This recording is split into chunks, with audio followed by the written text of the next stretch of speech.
Bonjour les amis, oui je sais, vous vous attendez à ce que je vous parle de Donald Trump, on aura le temps demain, hein. Bon, je vous en dirai quelques mots à la fin, mais là j'ai vraiment envie de vous parler du racisme dans les bandes dessinées, c'est plus possible, on n'est pas assez prudent, on n'est pas assez vigilant. Regardez par exemple, un dessinateur vedette, un Belge, un mec qui se fait appeler Danny. Le mec, il a un palmarès, il dessine depuis 1960. Le mec, il a 81 ans. Il porte beau, hein, franchement, à 81 ans, j'aimerais être comme lui. Hein. Donc, le mec, ça fait quand même 64 ans qu'il dessine. Eh ben, on ne l'avait pas encore chopé. Pas encore gaulé, alors que le mec c'est un gros raciste, là il a été pris, et la bande dessinée, hein, c'était Spirou et Fantasio, donc parce que c'est le mec qui fait Spirou quand même, c'est un nom, puis bah je vous mets son CV, pas un plaisantin le mec, donc Spirou et Fantasio ça avait été écrit en 2023, vous voyez, plus d'un an, le mec il devait être l'invité vedette du festival de la bande dessinée d'Angers, c'est même lui qui avait fait l'affiche, c'est vous dire quand même, donc c'est pas un plaisantin. Et ben heureusement, il y a les vaillants antiracistes sur les réseaux sociaux, ils l'ont chopé. Et là, le mec, flagrant délit, rien à dire. Alors, deux chefs d'accusation imparables. Le premier, alors là c'est vachement grave, il a dessiné des noirs et il a représenté les noirs en noir. Attendez, représenter des noirs en noir, c'est du racisme. C'est-à-dire qu'en plus, il leur a fait des grosses lèvres. Attendez, le mec, il représente des noirs avec des grosses lèvres. Les mecs, ils ont dit que c'était une représentation simiesque, que ça voulait dire que les noirs, c'était des singes. Vous voyez, c'est les antiracistes qui disent que les noirs, ils ressemblent à des singes. Hein. Ça devient très, très compliqué, cette histoire. Et puis, un deuxième truc absolument insupportable. Le mec, il a représenté des nanas dans ses bandes dessinées, et les nanas, elles ont des belles fesses, des belles poitrines. Bref, elles sont bandantes. Les féministes, elles ont gueulé, elles ont dit que c'était une représentation stéréotypée du sexisme de plus bas niveau. Et donc, l'éditeur, parce que, attention, hein, c'est tombé, il y a une campagne sur les réseaux sociaux, l'éditeur Dupuis, il a vachement été courageux, il a tout de suite dit qu'il retirait tous les Spirou, les derniers Spirou et Fantasio, il retirait tout des ventes, c'était terminé, puis ils ont présenté toutes leurs excuses à l'humanité. Et puis évidemment, le festival d'Angers,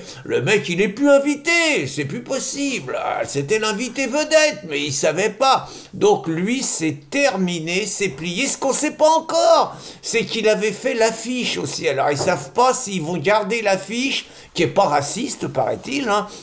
Aussi, même si c'est lui, ils vont pas virer. Mais moi, je pense que ça suffit pas. Le mec, s'il dessine depuis 1960, il faut récupérer toutes les bandes dessinées qu'il a faites, même si elles sont pas racistes. C'est un raciste qui les a fait, ça peut pas continuer. Il faut récupérer toutes les bandes dessinées qu'il a faites, les mettre sur les grandes places du village et faire des bons feux, comme au bon vieux temps. Vous savez, c'est les mêmes qui voulaient faire interdire Tintin aussi à un moment. Ils ont raté leur coup. Parce qu'il paraît que Tintin au Congo, c'était pareil. Hein, ça représentait des noirs en noir. Vous voyez, il y avait eu la même campagne. Mais apparemment, là, Hergé est mort d'abord. Hein, donc, et l'éditeur, il s'est pas couché. Bon, mais vous voyez, c'était un peu le même schéma.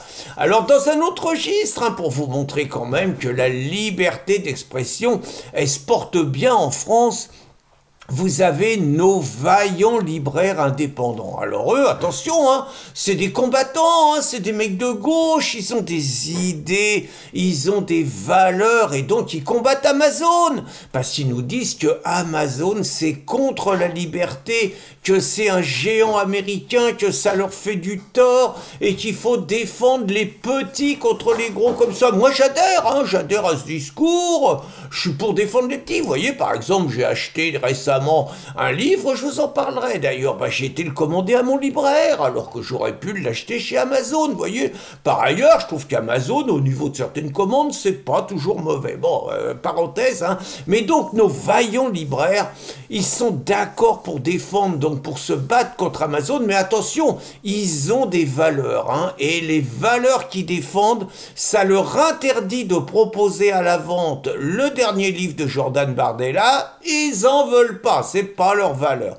Les livres de Laurent Berton, c'est pas leur valeur. Le dernier livre de Philippe de Villiers, Mémoricide, c'est pas leur valeur. Et le livre de Zemmour, je vous en parle pas, hein. C'est pas leur valeur non plus. Mais malgré tout, ils se battent contre Amazon pour défendre la liberté d'expression. Il n'y a pas de contradiction. Donc écoutez, moi face à des choses comme ça, j'ai envie de vous dire deux choses. La première chose, c'est boycotter massivement le festival de la bande dessinée d'Angers si vous aviez envie d'y aller, parce que je trouve qu'il n'y a pas de raison de cautionner ça, et de cautionner des lâches dans le milieu de la bande dessinée qui vont tous se coucher au lieu d'avoir le minimum de solidarité vis-à-vis d'un mec qui est quand même un cador depuis maintenant plus de 60 ans. Donc à boycotter, vous achetez rien, puis c'est tout. Et puis la deuxième chose, boycotter également ces libraires indépendants gauchistes qui ne sont que des petits commissaires politiques minables. Alors je vous disais que j'allais vous parler de Donald Trump pour finir. Bon écoutez, normalement demain, quand je vous ferai cette vidéo, on saura. Je ne doute pas que vous savez que je souhaite la victoire de Donald Trump, encore plus sur une vidéo comme celle-là, parce que s'il y a un homme qui incarne la défense de la liberté d'expression, c'est Donald Trump, et il est soutenu par Elon Musk, qui depuis qu'il a repris Twitter, et par ailleurs sur l'ensemble de ses messages, est également un grand défenseur de la liberté d'expression. Donc j'ai envie de dire que la victoire de Donald Trump serait un camouflet pour tous les maîtres censeurs qui décident, qui veulent décider à notre place ce qui est bon et qui n'est pas bon pour nous. Allez Donald, et bonne journée les amis!